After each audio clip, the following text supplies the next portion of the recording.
I'm Devina. Welcome to my channel Open Your Mind, where we go on an adventure to explore the wisdom in spirituality. On this video, we take a look at Patanjali Sutra number 9, which is all about the fascinating connection between words and imagination. Are we in fact living in an imaginary world most of the time? If you find these conversations valuable, please do hit the subscribe button below, comment, like, and share this video.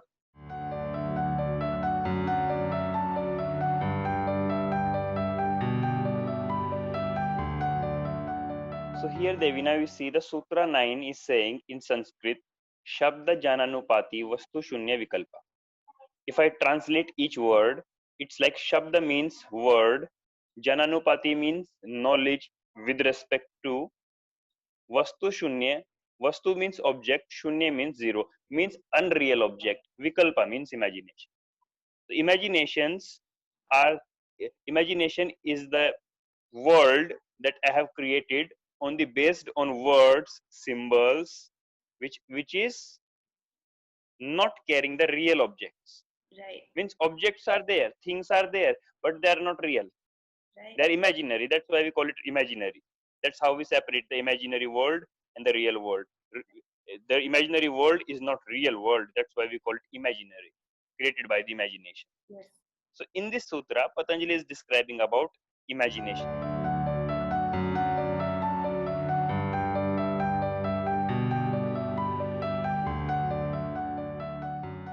This is a definition given by Maharishi Patanjali about imagination, that imagination is something which is created by the words. And here the words, if I use the word words are just symbolic representation of real object. Right. Like this world which we see and perceive and watch and hear and see, like listen around us, all the objects around us, all the objects that we perceive through some names to them. Like Yes. I look at a tree outside, so tree is a word. Yes. I look at a sky which is blue, so blue, sky, these are the words. Yes. So we live in a world which is full of symbols. Yeah. And then we have created our own world on the basis of the symbols, which Yes. is our imagination. Not Right. created, it is a part of ourself, our Right. consciousness. Right. So if I understand, each word has a particular meaning, or rather a visualization that I create in my head. So if I hear a word, I will visualize something in my head, and that's what imagination is. It's an image that I see in my Right. head, which is connected with a word. If I just go deeply look my brain activity, my mind activity, I will listen so many sounds inside. And these sounds are language, that language we used to speak all the time. So my Right. head is full of words. If, for example, Sorry. English is my native language, and Yes. all the thoughts that go on in my mind have to happen through language, right? The thoughts A which language. are happening through language, and that's what's filling my mind is language, which has words, and these words have images, and I'm making my whole perception around these images. Right. Quite right.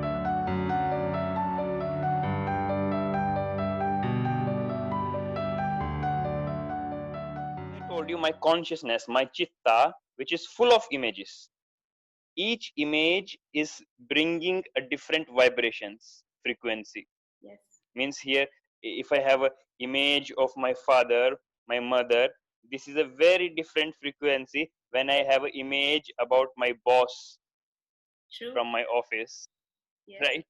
If I think about a beautiful, innocent child, it brings a different vibrations. Yes. And if I imagine a natural disaster, something like dangerous, so it brings different vibrations. My heartbeat change, my breath change as my images changes.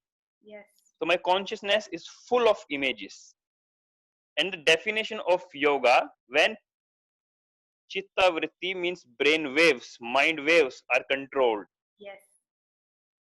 So in order to control the mind waves, brain waves, I need to understand that how my brain, my mind is full of images.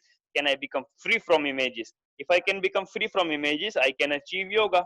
That's why Patanjali have given this beautiful definition, which is words creating imagination.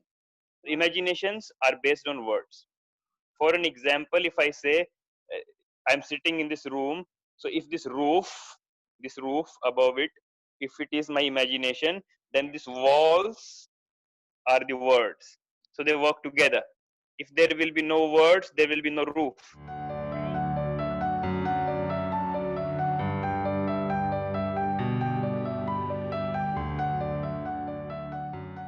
As a practitioner, I have to be very attentive, very mindful towards the words when I'm perceiving in present moment and the words which I have perceived in past and created image. Yes.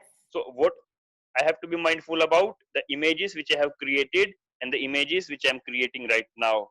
Wow. And then I can go into the very root of the images. So, what does this mean in practical terms? If, for example, someone says something negative to me, some negative words, like you're foolish, you don't know anything. I hear these kind of words. So, based on those words, I make a certain image in my mind, and then I start to believe that as my truth. That yeah, maybe I am foolish, and then I will you mentioned something about one's frequency changes, right? If you hear something negative, one's frequency will change and I will vibrate at a lower frequency. What's the practical solution then? If how do I not have my frequency change even if somebody is saying something negative to me? We have many sufferings in our life. Yes. So this is a lifestyle that we are living. Our images, our symbols, our beliefs, our belief system is controlling us. Yes. Images which we have created on the basis of words are controlling us. Like I have created an image about being fool with the word foolish, right? I have Yes. created it. Yes. I have a strong belief about it. Yes. And now these images, whenever this image comes in my head, says you are fool, and it brings all that suffering to me. Yes. So this is what very ordinary life, human life at which we are living, images are controlling us.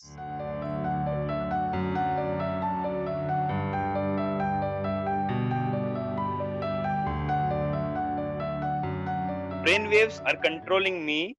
This is a normal life everybody is living. But as being a yoga practitioner, I need to learn how I use the images, how I use my mind, how I get control on the images. At that time, when I hear that I am foolish, with that word foolish, whatever perception I have created with this word, it all comes in my consciousness and it brings its result. Means I get controlled by it. Right. So yoga practices, I need to be very attentive, very alert about each word which is creating images. Yes. Right?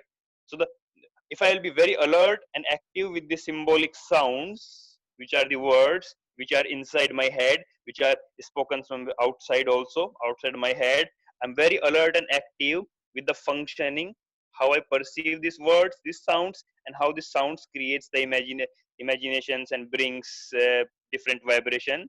So I will learn how they work. And being attentive, being mindful towards the words can solve a problem. Right.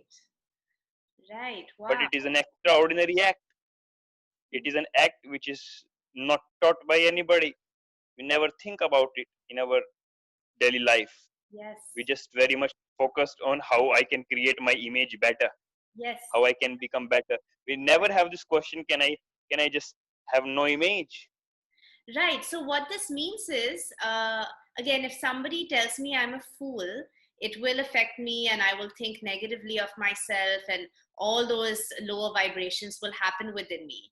And what we do, like you said, in an ordinary life, what we do is we try to change that image. We try to make sure that the other person doesn't say it to us. Often it comes out in the form of anger, right? You get angry and you fight with the person and you're just trying to change their perception of you, and you think that that's going to solve your problem, but actually what you need to do is to not have that image at all. So that person can call you a fool 1,000 times, but that's not going to affect you in that way.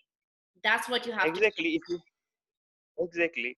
Simply if I know myself, who am I, how am I don't need any definition by another person. Yes. Because I understand myself, and I understand myself without an image.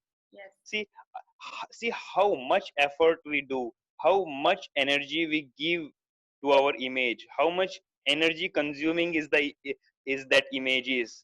That I have an image, I know if being fool is bad, I don't want it, so I'm making a good image.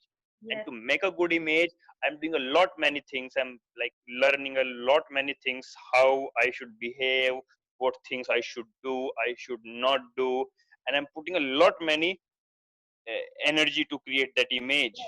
And when this image is not satisfied by the others, when others are giving wrong definitions to my image, they are saying like, you are fool, you are not good, you are ugly, and then this image is hurt.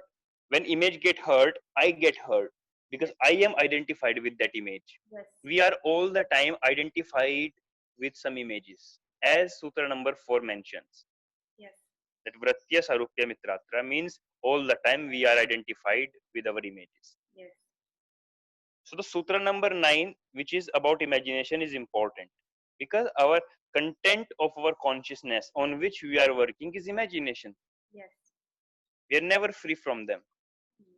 All the time we are living with the imaginary world, and this imaginary world have become more important for us than the real world. Right. Right. I wonder if one see it clearly.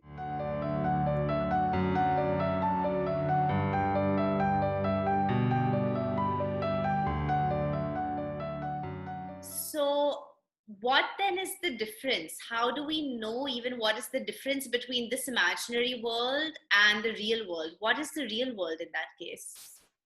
To the real world, we hardly interact. Very few moments are there when we are interacting with the real world. And these moments are the moment of love, our deep meditation. Right. Otherwise, all the time we are just being with images, busy making the image better. Yes. We have created our self-image, which is our ego, and we are continuously trying to making this image safe, secure, better, higher. Yes. We are so busy into it. I wonder if one see it clearly. All the schools, all the teaching are focused how you can create a better image. Yes.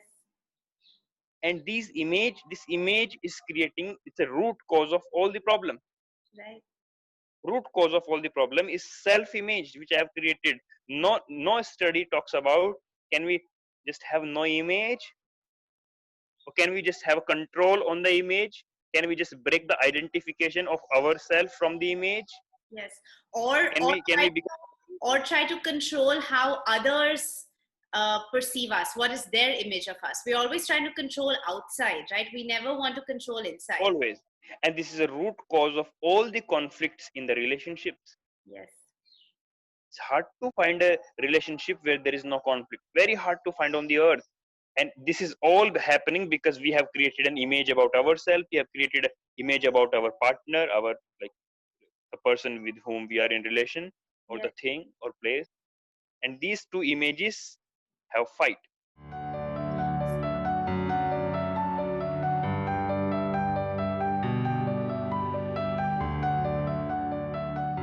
What would be the characteristics of a relationship where these conflicts don't exist? What does it take to have that Love, kind of a relationship? simply as I mentioned, love.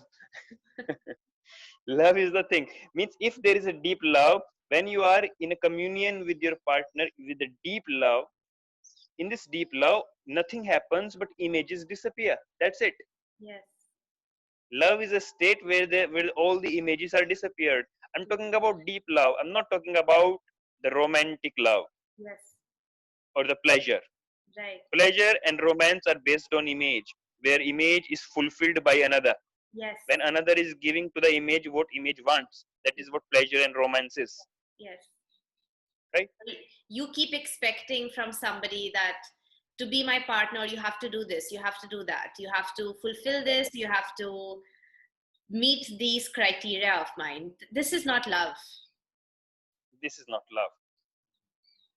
Love is something which human have been using very wrongly. Means we have no idea about love, and we are using this word love everywhere. I love this coffee, I love that person, I love that place, without even thinking about it. We just say it. Yes. because we are so much, we are not free from the images and the content of mind. Yes. We don't see a beauty in a flower, in a weather. We hear the weather is and we say, oh, what a beautiful flower, wow, what a beautiful weather, Yes. without just coming direct contact with that beauty. Mm. That contact of beauty will destroy all the images, will create love. Wow. Yes. So love and beauty are not two different things. Hmm. The direct contact of beauty is love, Yes. and it is possible only when there is no images in the head. Yes. Otherwise, you are identified with the images, you are not in contact with the existence.